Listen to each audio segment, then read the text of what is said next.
Welcome to the STEM Super Scientist series. Hi, hello, my name is Isa, and we're back talking about plant cells and their functions. And so we're going to jump right in. So unlike an animal cell, a plant cell has far more structure on the outer part where the cell wall is. So the cell wall is ultimately what maintains a plant cell's shape. And on the inside is something called the plasmodesmata, which is almost like a midway between the cell wall and the innermost layers of the cell wall. There are 4 layers in a cell wall, and each component is incredibly important. So utilizing things like models, drawings, or digital art that you find on your laptop or your computer is super important, so that way you can better understand the processes of a cell. This big space right here in the middle is a vacuole, and that is much larger than the vacuole of an animal cell because the plants require water in order to maintain their shape as well. If there is too little, it becomes turgid. If there's too much, it becomes lysine. Within the cell wall, there is a plasma membrane where all of the organelles are located. And just some of those we can talk about are the endoplasmic reticulum, which is also similar to that of an animal cell. You have a rough and a smooth.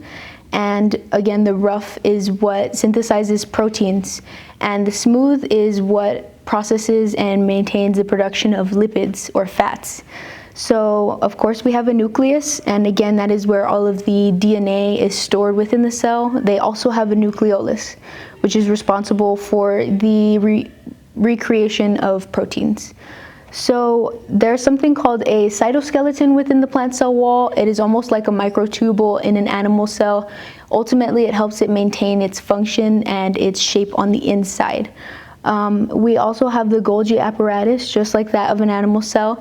It's responsible for processing and breaking down proteins. And we have peroxisomes as well, which are for the exact same function. They help release waste and process the parts of a cell that are no longer needed, so they are excreted. There are also mitochondria within a plant cell, which also helps it produce ATP and synthesize energy.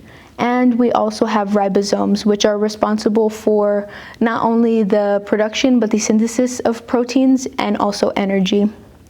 So we're also going to talk about the most important thing, I think, that distinguishes a plant cell from an animal cell, which is going to be the chloroplasts. So the chloroplasts are what gives typically a plant the green color, because they generate energy from sunlight and refract the green color as product almost. So within a chloroplast, there is something called thylakoids, and a stack of those are called granums. And altogether, those synthesize the energy from the sun required to produce sugars for the plant in order for it to survive.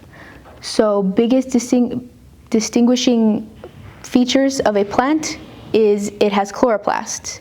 It has a central vacuole that is much larger than that of an animal cell. And last but not least, it has multiple layers of the cell wall in order to help it really maintain its structure, and also to share energy and different organelles with other cells within a plant or a larger organism. That's all for today. Thank you so much for watching.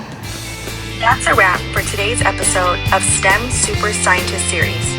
Thanks for watching. If you enjoyed this video, don't forget to hit that subscribe button.